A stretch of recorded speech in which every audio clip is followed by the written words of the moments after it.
오늘 은혜 주실 기록된 하나님 말씀 사도행전입니다. 2장 42절에서부터 47절까지 말씀 봅니다.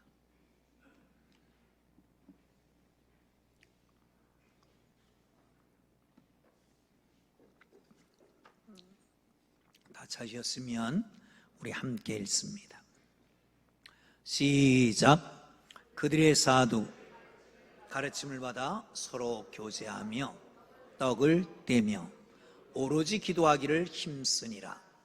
사람마다 두려워하는데 사도들의 말미암아 기사와 표적이 많이 나타나느니 믿는 사람이 다 함께 있어 모든 물건을 서로 통용하고 또 재산과 소유를 팔아 각 사람의 필요를 따라 나누어 주고 날마다 마음을 같이하여 성전에 모이기를 힘쓰고 집에서 떡을 떼며 기쁨과 순전한 마음으로 음식을 먹고 하나님을 찬미하며 백성의 칭송을 받으니 주께서 구원받는 사람을 날마다 더하게 하시니라. 아멘. 앞에 보면대를 놓으니까 뭐 하시지 아시겠죠? 아주 귀한 찬양을 해 주실 겁니다. 로페카 찬양팀이 찬양해 주십니다. 다리를 다쳤는데 그래서 의자를 놓고 합니다.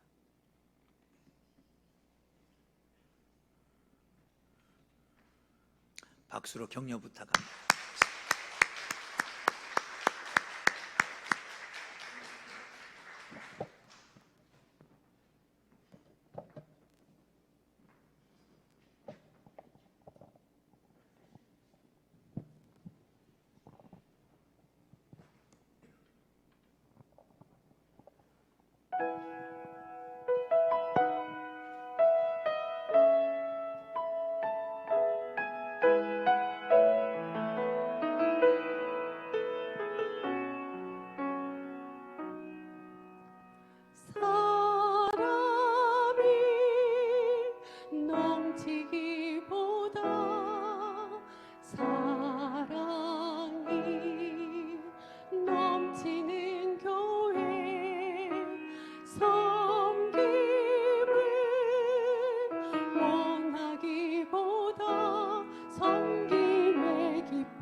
주목하는 교회 화려한 겉모습보다 중심이 주를 향한 교회 주님이 피로 사신 아름다운 교회 서로 사랑함으로 하나 되는 교회 주님이 머리 되신 거룩한 교회 우리 함께 만들어 가요.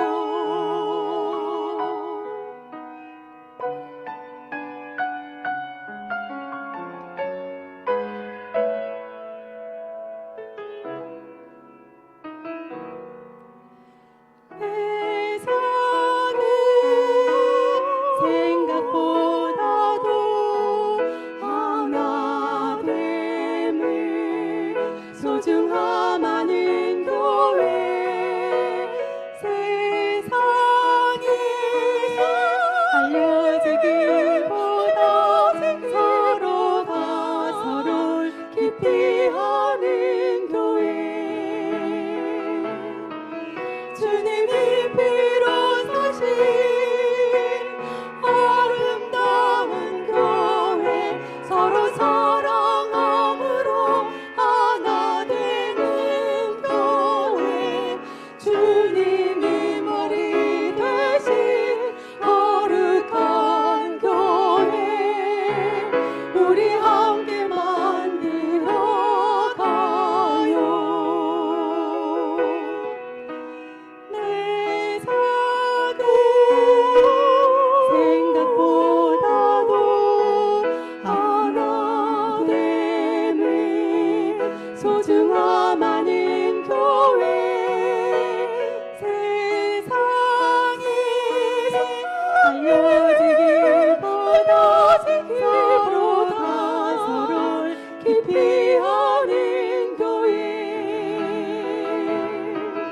주님이 피로 사신 아름다운 교회 서로 사랑함으로 하나 되는 교회 주님이 말이 되신 거룩한 교회 우리 함께 만들어 가요.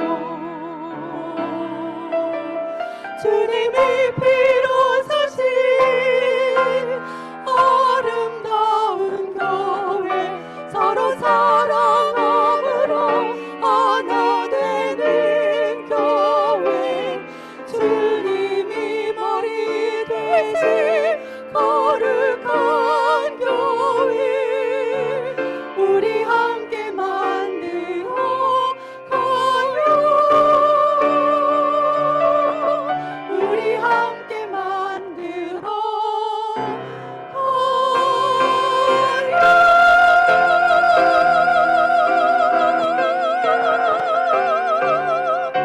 우리 부흥당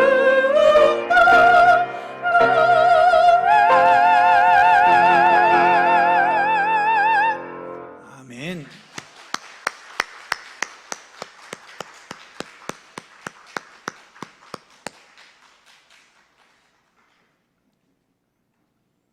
그냥 놔두시죠. 그냥 놔두.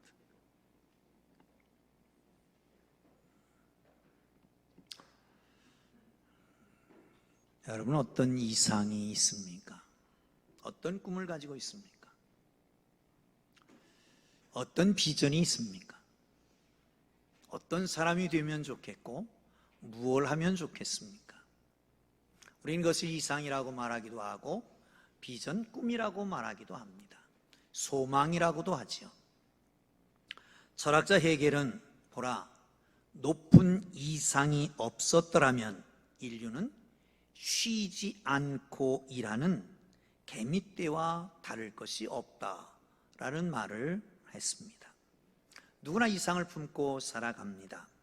그런데 이상은 너무 멀고 높기 때문에 현실과 부딪혀서 종종 포기하고 좌절하고 잃어버리고 변질되기도 합니다. 그러나 이 이상을 잃어버리는 그 순간 우리는 개미떼에 지나지 않는 것이지요. 현실이 아무리 어렵고 고달퍼도 높은 이상, 바른 이상을 품고 살아야 합니다. 정말 좋은 격언들이 많습니다만은 그 중에 일리가 있으나 마음에 안 드는 격언들도 있습니다. 그 중에 하나가 오르지 못할 나무는 쳐다보지도 말라라고 하는 격언입니다. 일리가 있지요? 그러나 이것은 볼 때마다 들을 때마다 마음에 부담이 되고 별로 좋지 않게 여겨집니다.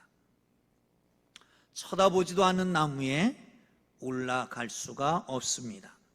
쳐다봐야 올라갈 마음도 생기는 것이죠. 오르다가 떨어지는 한이 있어도 오를 생각을 가져야만 합니다. 바르고 높은 이상을 분명히 세워야 되는 것입니다. 내 평생 오를 수도 없을지도 모릅니다. 아니 정말 몇 분의 몇, 정말 극소수 10%, 20%만 달성할 수도 있습니다. 그렇지만 최선을 다해서 달려가는 것, 최선을 다해서 성취하는 것, 그것이 사람이라고 하는 겁니다. 교회는 유기체입니다. 교회에도 이상이 있습니다. 어떤 교회가 되면 좋을까요? 사실은 지난주, 지지난주에 로페카 찬양팀이 한 찬양입니다. 그래서 부탁을 했습니다. 이 교회 창립의 달에 한 번 더 하면 좋겠다. 찬양을 들으니까 어땠습니까? 정말 거기 이상적인 교회의 모습이 있지 않습니까? 그 이상적인 교회의 모습을 어디서 찾을까? 하나님이 바랐던 교회, 하나님이 원하셨던 교회, 그리스도께서 자기 몸을 바쳐가며 세우셨던 그 교회는 어떤 교회였으면 좋을까? 우리는 성경에 첫사랑을 잃어버렸다고 책망합니다. 처음은 순수한 것입니다. 처음 것은 바로 그 이상이 표현되어 있기 때문에 그랬습니다. 초대교회, 1세기 교회, 예루살렘 교회라고 하는 이 교회는 정말 처음 교회였습니다. 하나님이 바라셨던 그 모습이 거기에 있었던 것이죠. 사랑하는 성도 여러분, 이상적인 교회, 그것은 초대교회의 모습이라고 생각한다면 우리가 이 교회를 통해서 우리가 지향하는 교회, 성도는 어떠해야 되는가를 찾아야 될 필요가 있다. 어떻게 가능했을까? 한국 교회들의 단점은 뭐냐? 구원에 대해서만 가르치고 그 이유는 가르치지 않는 게 문제입니다. 물론 구원은 중요합니다. 허물과 죄로 죽었던 사람을 살려냈다. 여러분, 죽어있는 시체가 뭐가 아름답겠습니까? 치장을 한다고 좋은 옷을 입는다고 아름답겠습니까? 아니면 돈이 많다고, 부자다고, 그렇다고 명예가 있다고 아무 의미가 없는 거잖아요.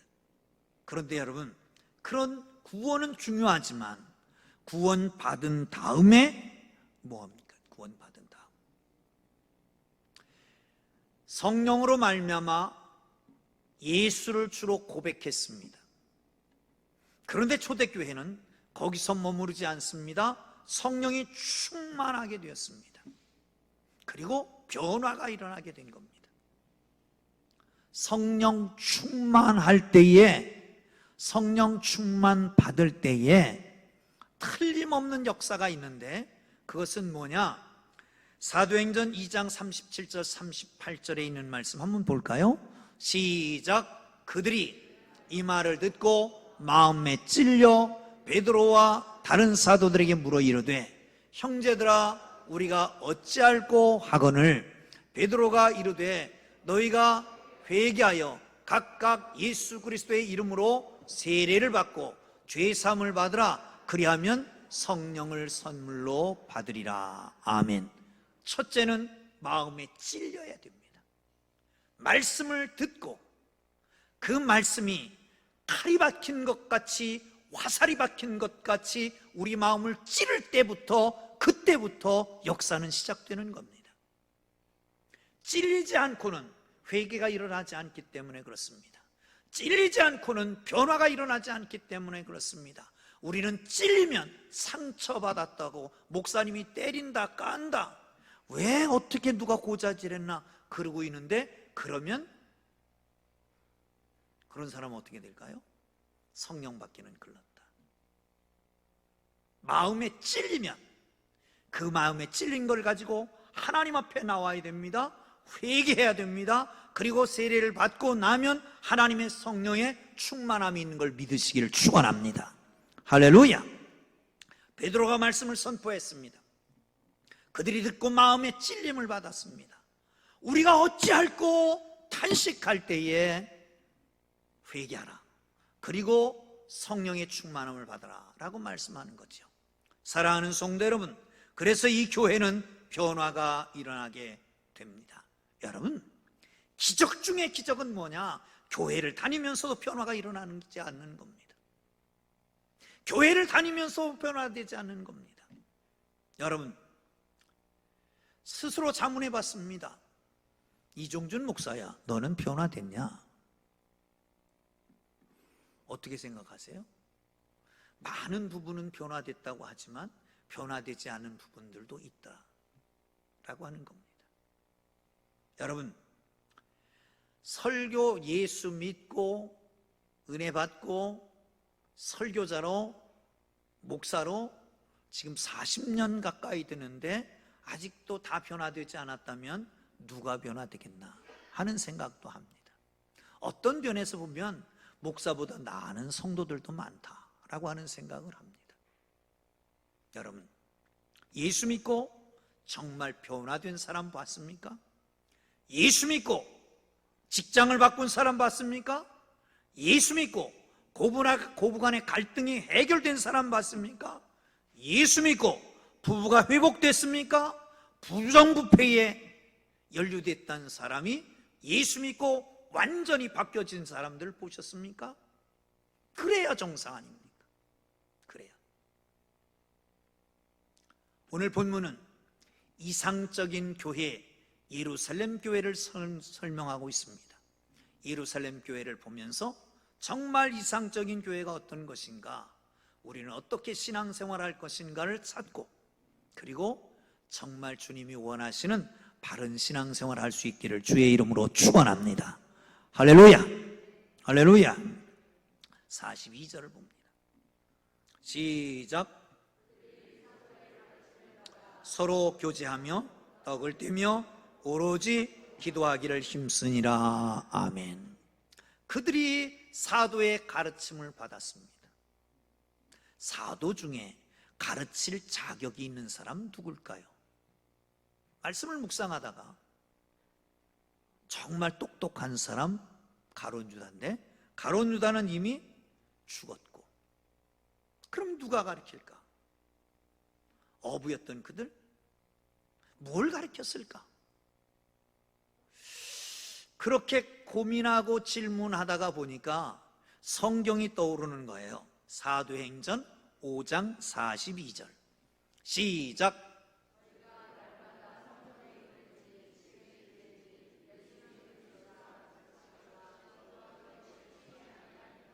성전에 있든지 집에 있든지 뭘 가르쳐줘요? 아무것도 안 하고 예수는 그리스도라 하는 것을 가르쳤어요. 또 한 번 볼까요? 고린도전서 2장 1절 2절 시작.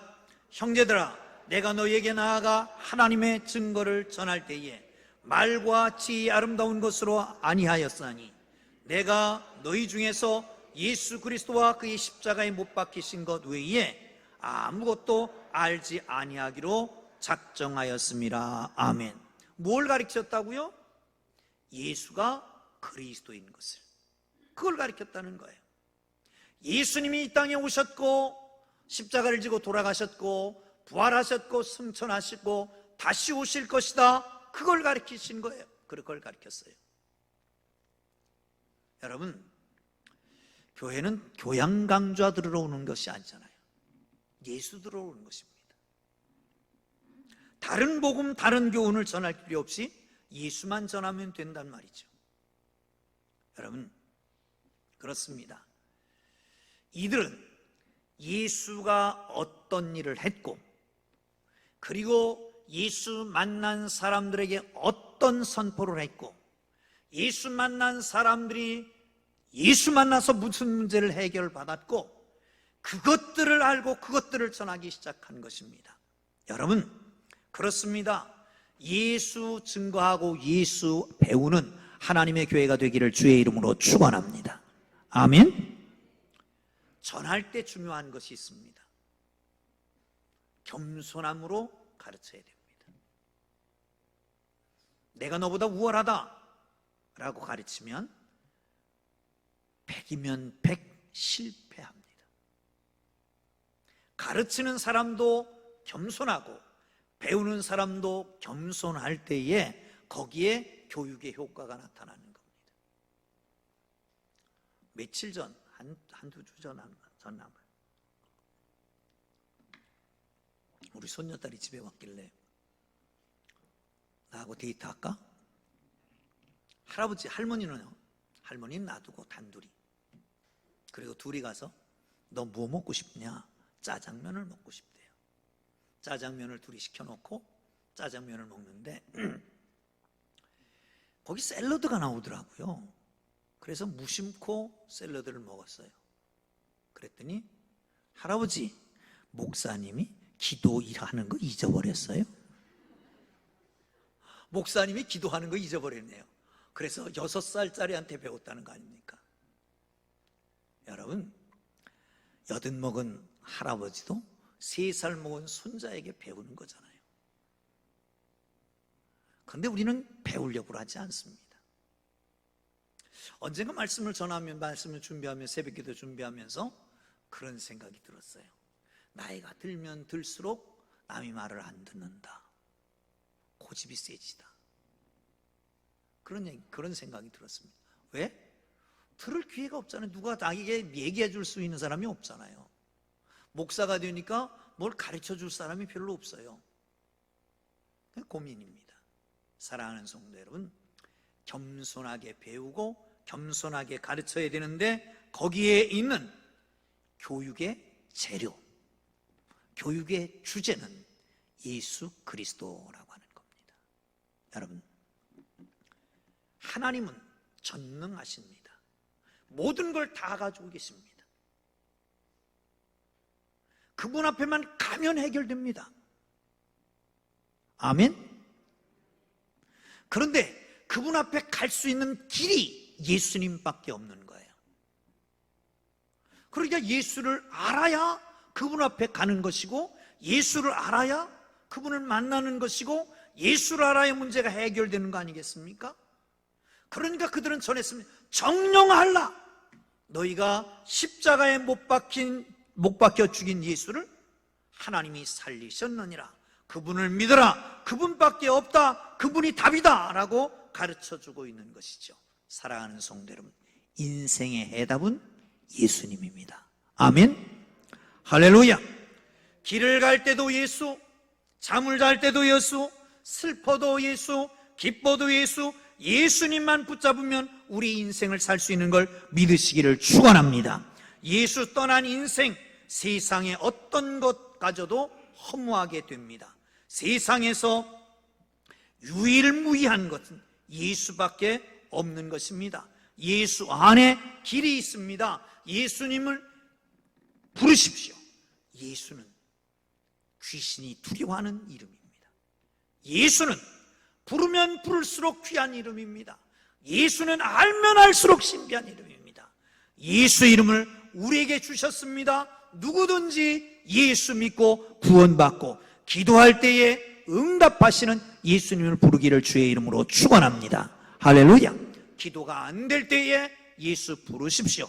답답할 때에 예수 부르십시오. 답답해서 기도가 안 된다, 그리고 걱정 근심이 태산 같다, 예수 부르시기를 주의 이름으로 축원합니다. 어제까지 구하지 아니하였으나 구하면 됩니다. 예수님도 말씀하십니다. 내가 지금까지 내 이름으로 구하지 아니하였으나 구하라. 그러면 내가 주리니 내 기쁨이 내게 충만하리라. 할렐루야. 할렐루야. 여러분, 인생의 길이 막힐 때 예수님 찾으면 됩니다. 인생의 길이 험악할 때 예수님의 손을 붙잡으면 됩니다. 답답하고 힘들면 예수의 이름 부르고 어둠과 영적인 세력을 물리치는 예수 이름으로 승리하기를 주의 이름으로 축원합니다. 할렐루야. 두 번째는 42절 한 번 더 보죠. 시작. 그들이 사도의 가르침을 받아 서로 교제하며 떡을 떼며 오로지 기도하기에 힘쓰니라. 아멘. 교제하며. 사람은 사회적인 동물입니다. 호모사피엔스, 사회적인 동물이라고 하는 겁니다. 왜 그럴까? 하나님이 만드실 때 그렇게 만드셨습니다. 우리가 우리를 닮은 사람을 만들자, 내가 나를 닮은 사람을 만들자가 아니라 우리가 우리를 닮은 사람을 만들자라고 하신 이유는 성삼위 하나님이 공동체를 이루고 있다는 것이죠. 요한복음 1장 1절에는 태초에 말씀이 계시나 이 말씀이 하나님과 함께 계셨으니 이 말씀이 곧 하나님이시라 라고 말씀하십니다. 우리의 생명 되신 예수님이 하나님과 함께 계셨습니다. 사람을 지으실 때도 하나님께서 우리와 우리를 닮은 사람을 만들자 삼위일체 하나님이 공동체를 이루고, 그러기 때문에 우리는 이미 공동체를 이루게 되어 있습니다. 혼자 살 수 있는 게 아닙니다. 사랑하는 성도 여러분, 그러므로 혼자 있으면 외롭습니다. 혼자 있으면 답답하고요. 혼자 있으면 두렵고요. 혼자 있으면 갈등도 생기고요. 혼자 있으면 우울해지는 겁니다. 왜? 만들 때 그렇게 만들었기 때문에 그렇습니다. 하나님께서는 또한 구원받은 우리를 교회라고 하는 공동체 안에 소속되게 만드셨습니다. 사랑하는 성도 여러분, 성령이 충만하기 전까지는 진정한 교제가 이루어지질 않습니다. 왜? 성령 충만하기 전까지는 아직도 율법적인 그리스도인이기 때문에. 율법은 하나님과 나만 합니다. 이웃은 없습니다. 그렇게 판단하는 겁니다. 아직도 율법적으로 사람을 보지 않고 하나님만과의 관계만 맺는다면 그러면 아직도 성령 충만한 게 아닙니다. 그런데 초대교회는 성령 충만해졌습니다. 그리고 나 외에 다른 사람을 보게 됐습니다. 교제권이 일어나게 됩니다. 사랑하는 성도 여러분, 그렇습니다. 아무리 믿음 좋다고 그래도, 아무리 성령 충만 받았다고 그래도, 펄펄 뛰고 방언을 말하고 예언을 말한다고 할지라도 다가가면 내가 찔린다, 아프다, 그러면 성령 충만하는 게 아니에요. 다 품어야 됩니다. 서로 교제해야 됩니다. 성령 충만하면 두 가지 역사가 나타난다. 하나는 열매, 하나는 은사. 계속 말씀하는 거잖아요. 사랑, 희락, 화평, 오래 참음, 자비, 양선, 충성, 온유, 절제, 열매. 성령 받으면 열매가 맞춰지는데 이 열매는 인격이 변화되는 겁니다. 인격이 변화되는 겁니다. 이와 같은 것은 금지할 법이 없다라고 맨 마지막에 그렇게 붙이잖아요. 성령의 능력, 사람들이 막을 수 없다는 거지요. 성령이 아니고서는 삶이, 인격이 변화될 수 없는 것입니다. 한 믿음 안에 한 형제가 된다라고 하는 것은 엄청 큰 축복입니다. 장례를 모시든지 어떤 일을 할 때 보면 요즘은 참 외롭잖아요, 그죠? 아들, 딸, 한, 둘, 셋도 많다고 그러는데, 그런데 성도들이 함께 있으면 얼마나 좋습니까? 그게 형제자매 아닙니까? 전 이걸 생각할 때마다 삼국지를 생각합니다. 여러분 다 아는 유비, 관우, 장비, 도원결이 하잖아요. 그 복숭아 나무 밑에서 여기 손목 펴가지고 술잔에다 따라서 서로 나눠 먹고 우리는 형제다 그러잖아요. 죽을 때까지 형제보다 더 친한 형제였잖아요. 왜? 피를 나눠 마셨기 때문에.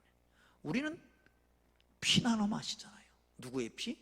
예수의 피를. 예수의 살도 먹잖아요. 하나님의 피, 예수님의 피, 예수님의 살을 함께 나눠 먹는 형제자매 아닙니까? 그렇잖아요. 그런데도 아직도 너는 너, 나는 나. 성격대로 예수 믿지. 뭘 성격대로 믿습니다. 좀 변화돼야지. 내 피는 A형인데 까탈스러운 A형, 소심한 A형. 내 피도 사이 A형이에요. 소심한 A형. 그런데 예수 믿으면 바뀌어져야지요. 내 피가 다 빠지고 예수의 피로 수혈되면 되지 않을까? 우리 모두의 피는 무슨 형? J형, 지저스형. 아멘? 아멘? 아이, 좀 바빠도 같이 밥 먹어요. 제일 가까운 사람은 잠자리 같이 하고, 잠자리 같이 할 수 없으면 밥 같이 먹으라니. 밥 같이 먹어. 아이, 그냥 식당에 준비되어 있잖아요. 그냥 밥 같이 먹어. 그런데 언제부터 시행할지 지금 생각 중입니다. 따로 국밥 되지 마십시오. 따로따로 앉아서 먹지 마. 비빔밥 되십시오. 서로 어울려서. 어느 교회가 그런데요. 장로님들이 이렇게 가서 식구들끼리 앉아서 밥 먹는 거 보면 흩어놓는데 그렇게 먹지 말라고. 아, 그래야 친해지지. 뭐 밥 먹을 때도 자기들끼리만 먹고. 우리 제 앉는 자리에 장로님들 오지 마십시오. 이제부터. 아시죠? 저는 오지 마십시오.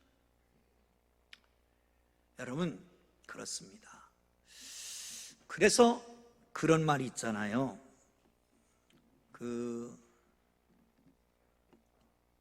사랑을 나누고 살면 하나님 나라 가면 무슨 메달 받는다고요? 금메달 받는데요. 사랑을 받고 살면 은메달. 사랑을 기다리는 사람은 동메달. 사랑을 안 하는 사람은 목메달이래. 저기 아프리카에 있던 인류학자 하나가 아이들한테 아주 맛있는 과일, 딸기라고 들었는데 딸기 한 바구니를 놓고 아이들 딱 세우고, 야, 제일 먼저 여기 오는 사람이 다 먹는 거다. 그리고 휘각을 휙 불었습니다. 그런데 놀랍게도 약속이나 한 것처럼 다 손을 잡고 같이 뛰더라는 거예요. 그러더니 과일 바구니 옆에 쭉 들어왔었더니 자기들끼리 한 주먹씩 다 먹는 거예요. 그리고 기뻐하는 거예요. 그래서 물었답니다. 야, 제일 먼저 오는 사람이 다 먹는다고 그러는데 왜 그러냐? 이렇게 얘기하더랍니다. 다른 아이들은 슬퍼하는데 나 혼자만 기뻐할 수 없잖아요. 그러면서 한 말이 우분투, 그런 말을 하더래요. 우분투. 우분투가 뭐냐? 우리가 함께 있기 때문에 내가 존재한다. I am because you are. 우리가 함께 있기 때문에 내가 존재한다. 옆에 사람한테 인사 한번 해볼까요? 그 아프리카 말로 한번 해봅시다. 손 꼭 잡으세요. 우분투. 시작. 우분투.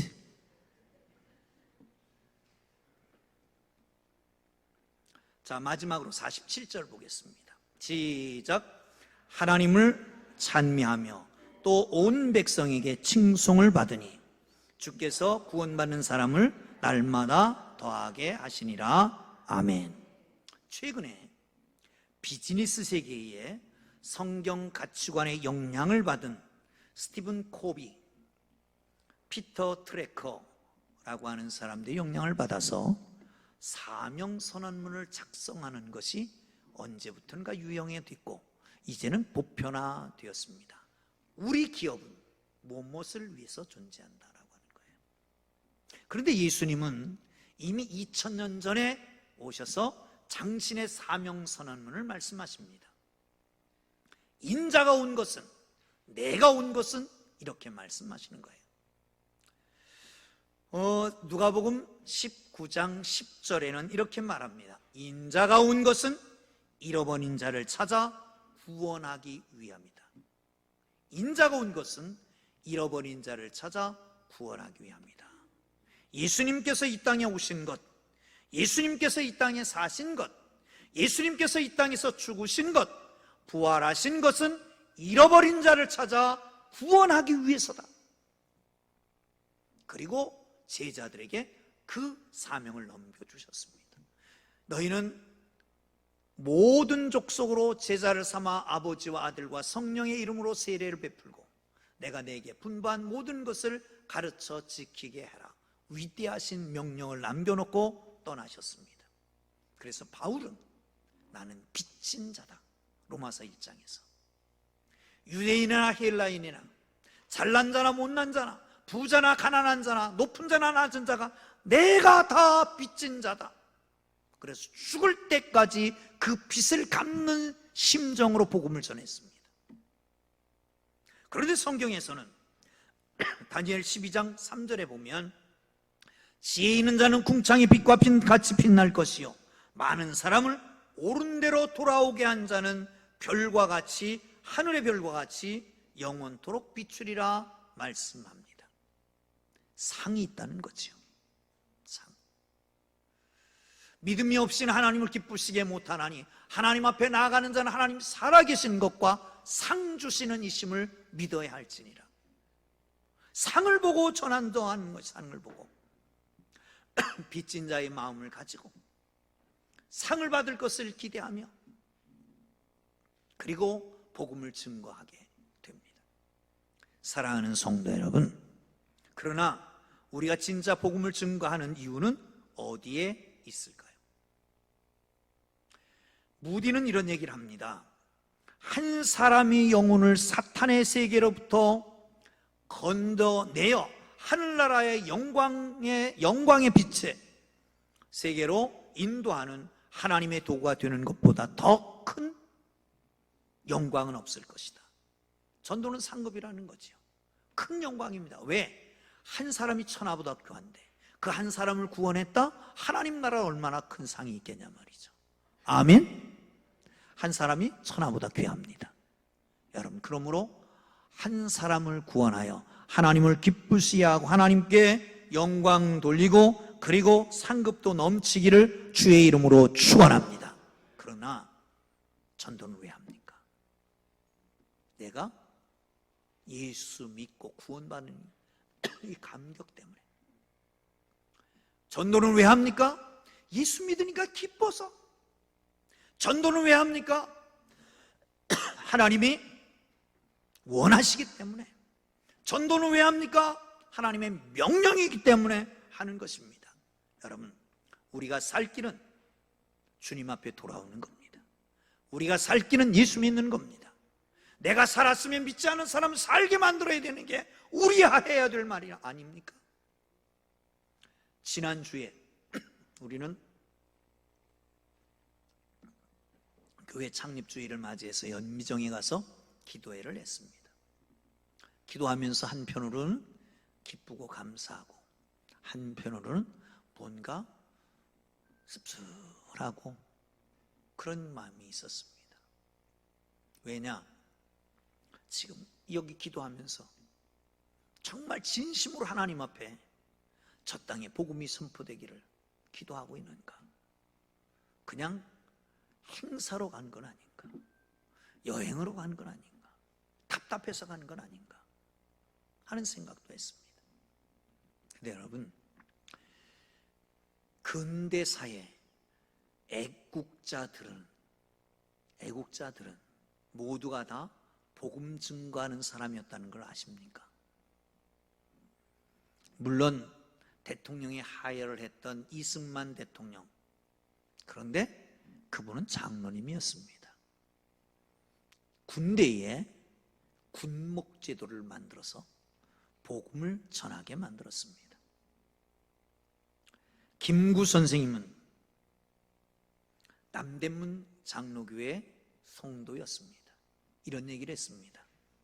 1000개의 파출소를 세우는 것보다 1개의 교회를 세우는 게 더 유익하다고. 1000개의 파출소를 세우는 것보다 1개의 교회를 세우는 게 국가에 더 유익하다는 겁니다. 사랑하는 성도 여러분, 복음이